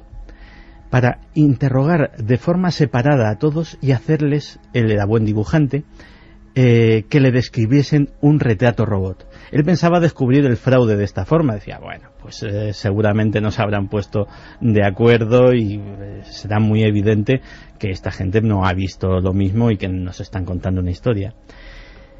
Los tengo delante y el problema de los 3 dibujos que hizo Ledwith es que son prácticamente iguales. Apenas la cabeza un poco más redondeada en uno de los casos, las orejas un poquito o más o menos grandes, pero evidentemente los 3 testigos a los que interrogó de forma aislada justo al día siguiente vieron lo mismo, y así lo creyeron investigadores como J. Allen Hynek, que después de enfrentarse también a los testigos y de comprobar in situ todo lo sucedido, le dio al caso el máximo crédito. E incluso también tengo delante la ficha de los investigadores del proyecto Libro Azul, que en sus conclusiones, es una ficha, es un formulario militar que tiene varias casillas para rellenar, simplemente dicen desconocido.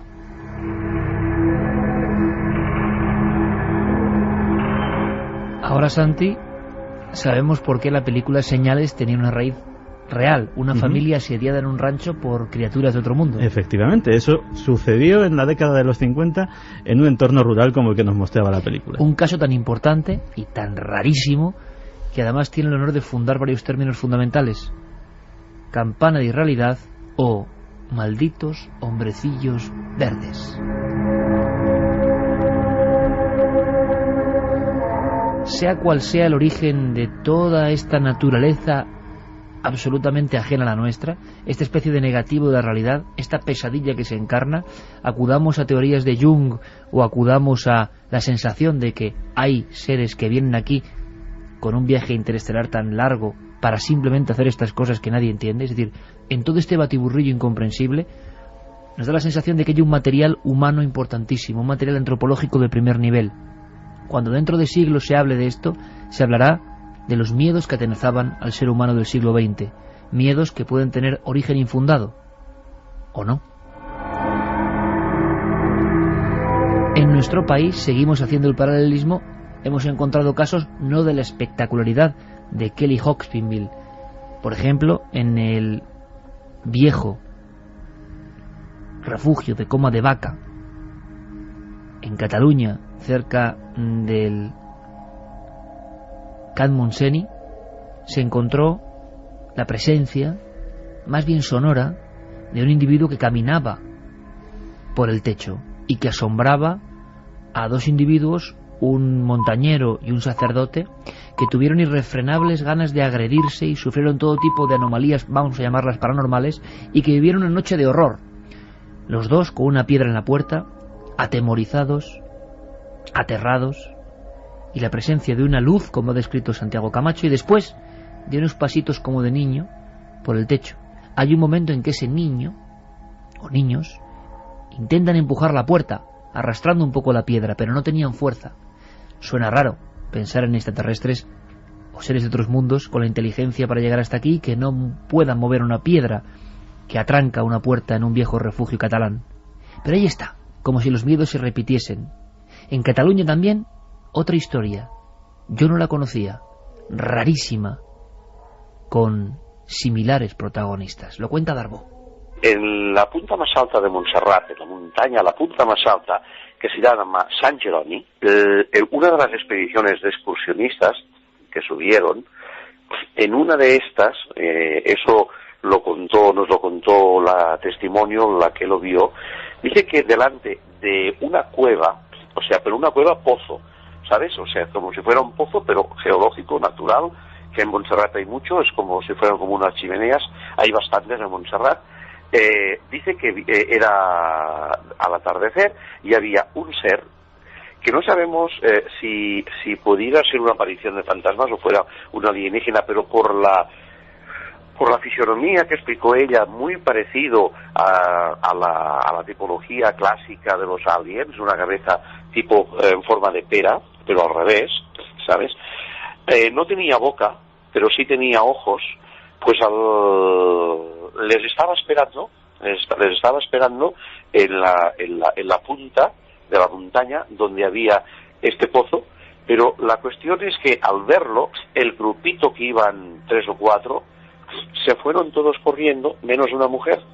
Esa mujer se acercó para saludarlo, le digo, hola, hemos llegado, hemos tardado 4 horas en subir o lo que sea, porque ella lo vio, pues se acercó. Pero antes de aproximarse demasiado, el tipo se desvaneció.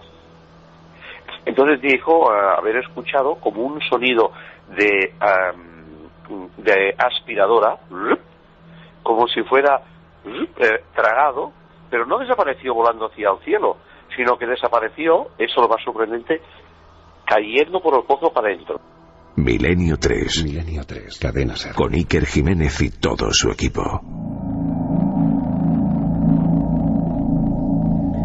Estamos escuchando, como es normal, a investigadores que se han interesado en esta parcela muy rara de la realidad.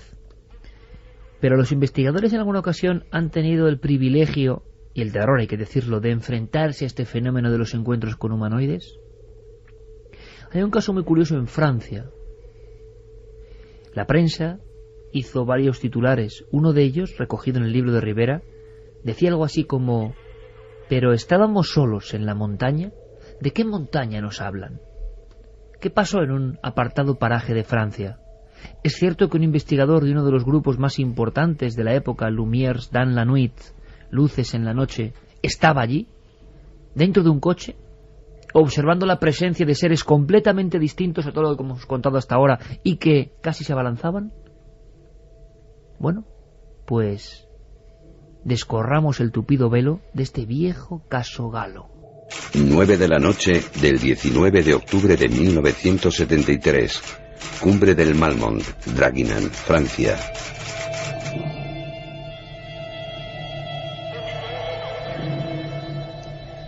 Pues en esa fecha Gabriel de Moog sube con su pequeña moto a esa montaña, al Malmont. Iba acompañado de su novia, que iba justo en la parte de atrás de la motocicleta. Subían a un recinto donde normalmente iban las parejas para pasar una noche romántica. Había una mesa de piedra allí, una serie de bancos donde los enamorados pues pasaban las noches, sobre todo en verano, y ahora que había pasado en ese 19 de octubre, pues parecía que querían estar buscando un lugar solitario para dar rienda suelta a su amor. Estaban ya allí en un banco sentados cuando de repente empiezan a ver una bola roja anaranjada que parece ir muy despacio justo por delante de ellos. Era muy luminosa, tenía un halo de luz más claro que la rodeaba y se desplazaba muy lentamente. Esa bola de luz empieza a hacer movimientos extraños hasta tal punto que creen que sube por el mismo camino por el que han accedido ellos hasta la parte de arriba de la montaña del Malmont. Ella se asusta mucho y le pide por favor que se vayan de allí, que quiere regresar a su casa. Gabriel así lo hace, cogen la motocicleta e inmediatamente bajan toda la cuesta que habían subido hace unos minutos para regresar a su domicilio. Deja a la novia en su casa y él se va a un local donde sabía que había más amigos para contarle la extraña historia que acababa de vivir.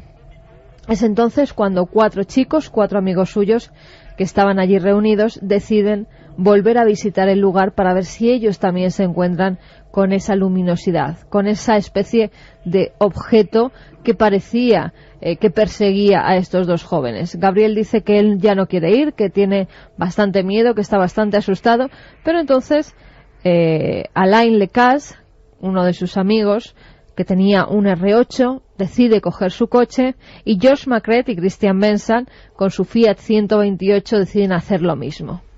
Comienzan a subir por la cuesta, llegan hasta el lugar donde su amigo les ha contado que se ha producido el encuentro, y durante varios minutos ellos no ven absolutamente nada.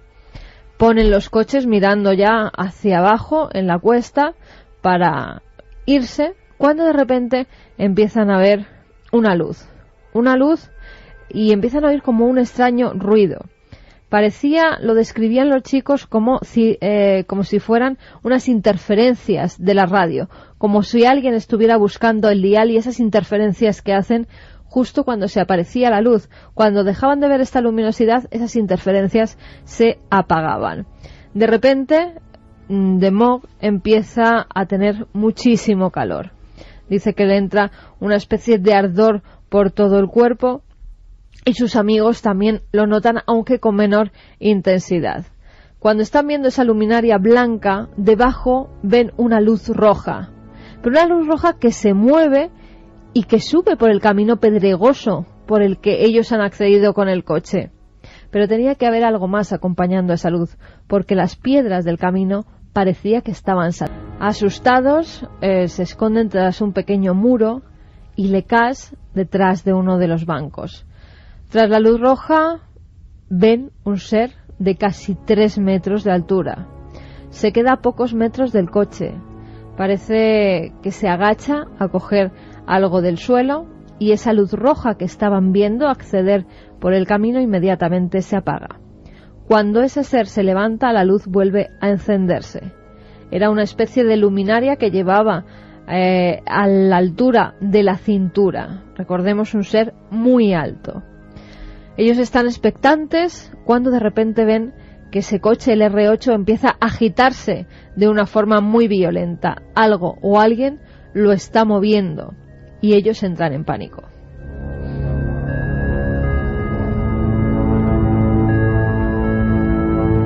Huyen despavoridos de aquel lugar y cuando creen que todo se ha calmado, estaban escondidos detrás de unos arbustos, ya no veían luces, ya no escuchaban nada, entonces deciden regresar a los coches. El acompañante de Lecas abre la puerta del R8, pero cuando está cogiendo la manilla y accediendo para abrir la puerta, de repente un rayo muy luminoso que parece venir desde una altura considerable, un rayo de luz blanca, ilumina toda la escena y ellos de nuevo entran en pánico. Se tiran todos al suelo hasta que de nuevo vuelve la oscuridad. En un momento dado, cuando creen que ya todo se ha calmado, se suben al coche. Uno de ellos arranca y baja rápidamente por la cuesta. El otro no podía arrancar, pero piensan que como está cuesta abajo, lo intentarán, lo empujan un poco y entonces el coche a la tercera arranca. Cuando se encienden las luces, entran en pánico dentro del vehículo, porque ven a 3 seres de casi 3 metros de alto que están alrededor del vehículo de forma amenazante.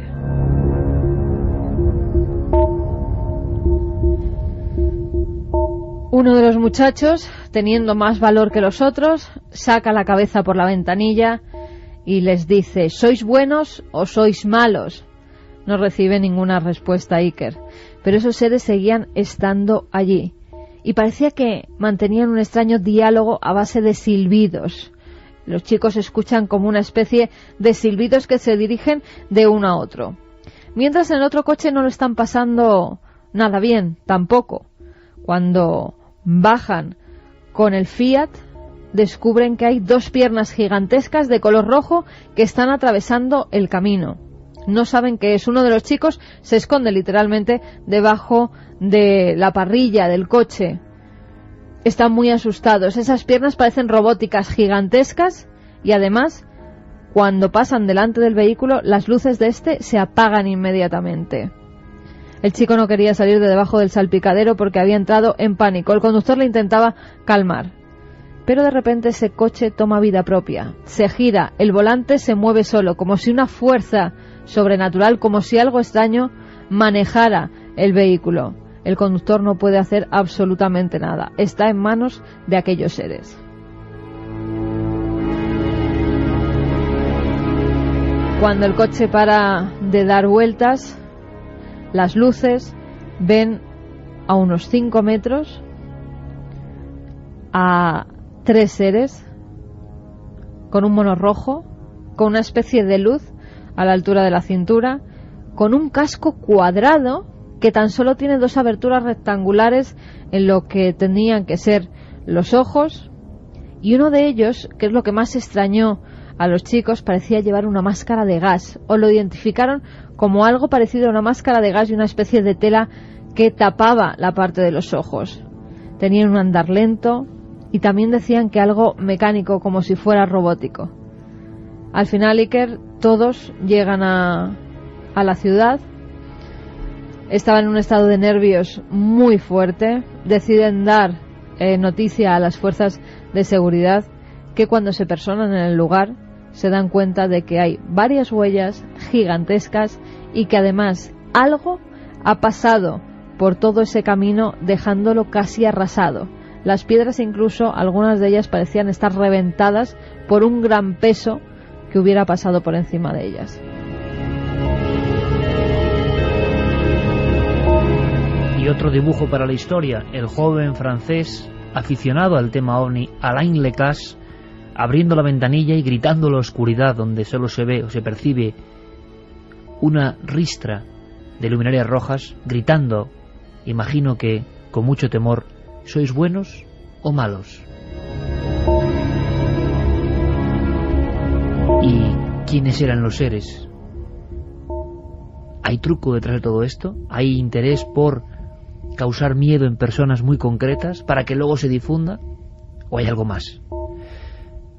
Desde luego que en España ha habido algún suceso muy parecido, casi como un calco.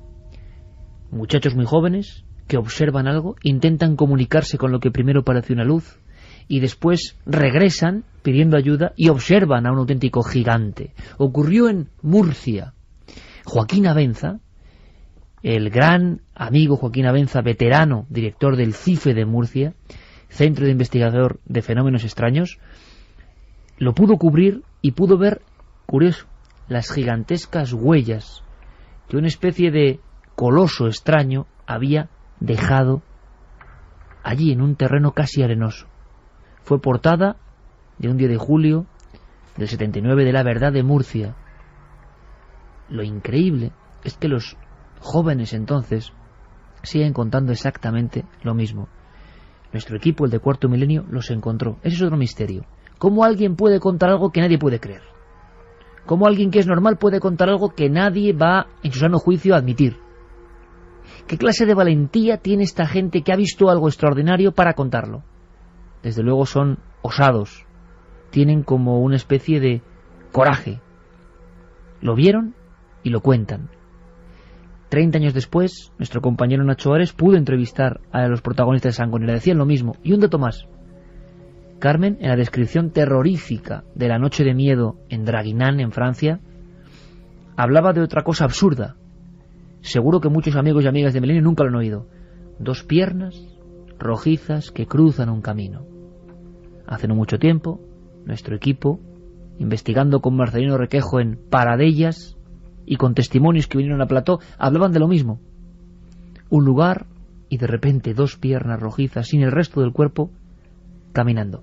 Mismos sueños de la humanidad, mismos temores, mismos, como dicen los seguidores de ciertas filosofías, arquetipos que están ahí desde siempre y que se aparecen por algún motivo, señales. Bueno, viajamos a Murcia porque el paralelismo tanto en la época como en los seres es muy muy claro. Un caso sucedido el día 1 de julio en la pedanía de Sangonera la Verde, Murcia, en las inmediaciones de la Sierra de Carrascoy. Trataba de 4 jóvenes de edades comprendidas entre 14 y 18 años que se encontraban pues en el monte, en una noche de verano, intentando hacer por lo que se hacía en esos momentos, que era cazar pájaros, en este caso tórtolas. Estos chavales estaban en el monte cuando se percatan del movimiento del cielo de una especie de luz bastante fuerte. Esa luz parece ser que se posa en lo alto de un cerro y los muchachos, con una moto que llevaban, pues intentan enfocar con el faro de la moto hacia esa luz, con la sorpresa de que la luz empieza a responderle mediante una especie de destellos. Estando en ese juego, todos muy inquietos, llega un momento que escuchan como el pisar unas ramas o el crujir de unas ramas próximas a donde estaban ellos. Y cuando venían hacia esa zona, ver un ser de aproximadamente unos 2 metros y algo de alto, vestido con una especie de traje de plástico, con un casco, algunos decían que era parecido al casco de un motorista, y con una especie de dibujos o cremalleras en el pecho. Ante la visión de aquel ser, los chicos quedaron absolutamente aterrados. Alguno de ellos dice que incluso les escuchó hablar al ser, dirigirse hacia ellos en un lenguaje que no entendían.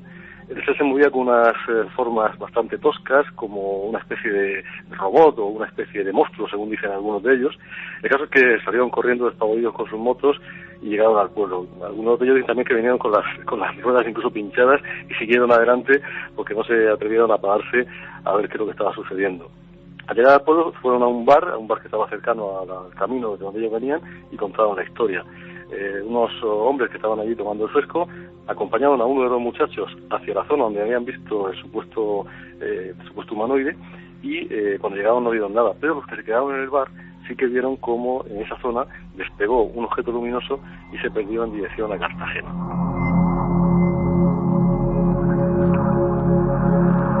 Nuestro archivo podría contar casos todavía más insólitos.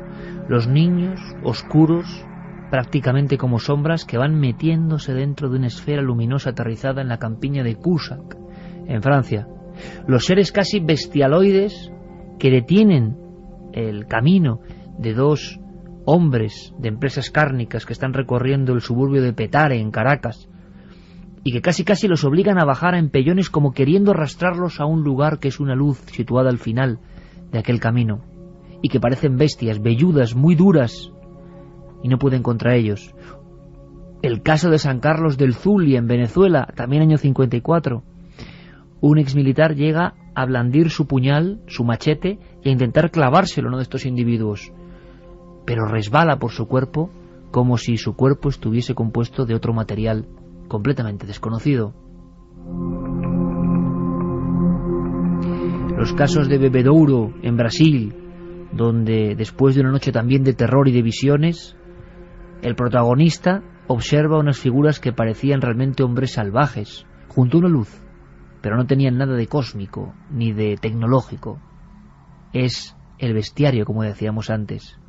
Cabe perfectamente en los cuadros del delirio humano, pero, repito, las personas sanas, muchas de ellas testadas perfectamente, psiquiátricamente, simplemente vieron cómo su vida un día cambiaba. Qué difícil es creerlos, pero los archivos se engrosan, y son varias, hay que decirlo así, las personas en el mundo, varios millares de personas en el mundo, quienes aseguran que se han encontrado con estos individuos. Imagino que es muy difícil la reflexión. Antes de intentar dar una pincelada más, para luego seguir hablando de enigmas cósmicos y otros de denuncia de Santiago Camacho, podemos terminar con el ejemplo claro del absoluto absurdo. Pero en ese absurdo, quizá, repito, la verdad. ¿Quién se va a inventar cosas que nadie va a creer? Nombres, apellidos, documentos, investigación de la Guardia Civil. En Galicia se vivía una enorme oleada de avistamientos, quizá la última gran oleada de este tipo de cosas ocurridas en nuestro país, 1995 y 1996. Marciano Requejo recorrió todo el territorio gallego buscando testigos. Este caso yo creo que es lo más sorprendente que se pudo encontrar jamás. Mira, el suceso más interesante ocurrido dentro de la ufología gallega, y yo creo que a nivel mundial, dadas sus características, fue el suceso del desembarco de unos humanoides en la localidad de Ferrerías, en Friol, en Lugo, el 7 de marzo de 1996 a las 12:30 de la noche. Parece ser que un vecino de la aldea de Ferrerías, como digo, observó una enorme esfera semitransparente de color amarillo intenso que aterrizaba a tan solo 50 metros de él en una finca de su propiedad. De esta esfera, que según nos comentó, la ocupaban 8 tripulantes de unos 3 metros de estatura, descendieron al suelo 3 pequeños de 1,20 por una rampa de luz de colores a tan solo, como digo, 50 metros del testigo. Estos 3 seres pequeños iban con las manos puestas uno encima del hombro del otro y salieron corriendo en dirección a un pequeño arroyo que había en la parte inferior de la finca, que se encontraba en total oscuridad. Fue tal el estado de pánico del testigo al ver esta escena que se refugió en la parte alta de su vivienda y permaneció escondido debajo de la cama hasta el amanecer. Nosotros en este lugar lo que encontramos fueron huellas de un ser bastante grande y pesado, con una zancada de 1,40 m aproximadamente, huellas de una profundidad de unos 19 centímetros y de una longitud de 28 centímetros. En las proximidades de Villarcayo, una mujer describe a dos gigantes, también provistos como de casco, la cara tapada, con dos grandes ojos o luces, que se adentran en su finca, y ella puede verlos mientras está en el servicio, abriendo la ventana, recorriendo toda la casa, porque los ha visto primero por otra zona del salón. Hay ladrones. Cuando por el pequeño ventanuco más discreto, sin llamar la atención, sin encender las luces, contempla su caminar, siente un terror indescriptible. No parecían humanos. En Peral de Arlanza, ya colindando con la provincia de Palencia, 3 muchachos observan una figura que podía parecer antes un ángel. Está situado sobre una loma, detrás de él, porque lo recorta con su luz, un objeto esférico. Pero ese hombre, enllantado en una especie de mono plateado, tiene lo que parece cabello casi albino, y le sonríe con una sonrisa que les da absoluto miedo. Está allá arriba, poderoso. José Setién, en Cantabria, en la zona de 7 Villas, tiene que dar un volantazo porque está viendo algo que parece más bien la raíz de un árbol, pero que es en sí un ser famélico, un ser tan delgado, enjuto, tocado con una extraña capa, altísimo, que va atravesando la carretera.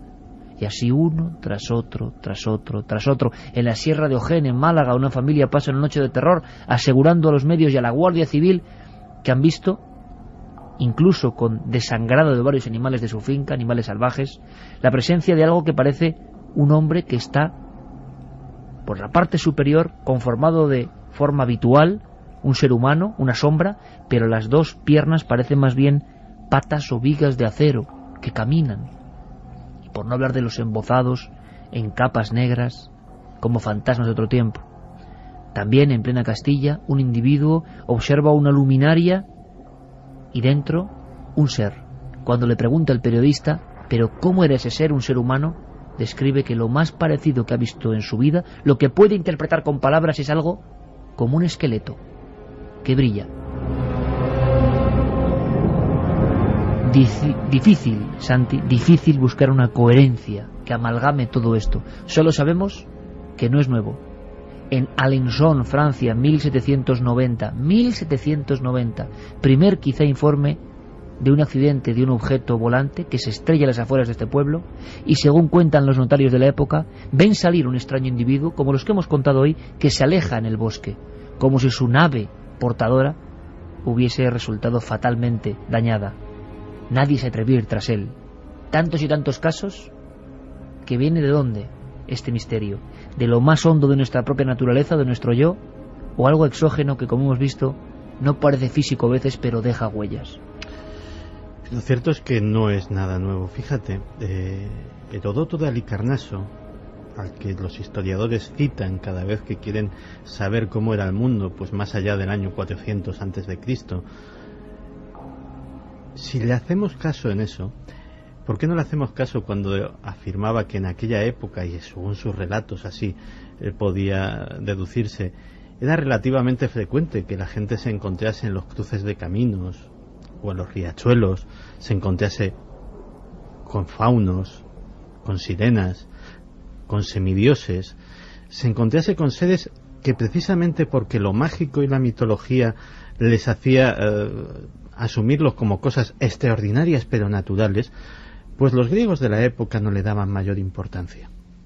Desde luego, si esos son los primeros testimonios que tenemos, se puede decir que por lo menos desde hace 400 años antes de Cristo hay otras cosas, otros seres, otros remedos de humanos, porque tienen siempre esa leve pátina de parecerse a nosotros pero no ser nosotros, que nos han ido acompañando.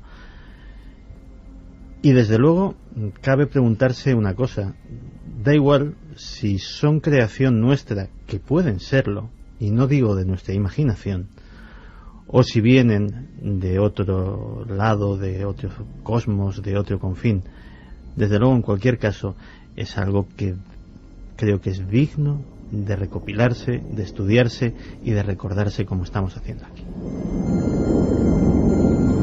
Y prácticamente enfilamos el tercer sector de nuestro programa. Tenemos una conexión que tiene que ver con astronautas. Información de excepción, porque nuestro compañero Javier Sierra está con ellos. Hay que saber pequeños grandes secretos de los hombres de las estrellas. Pero no podemos terminar sino haciendo un clip con el pasado.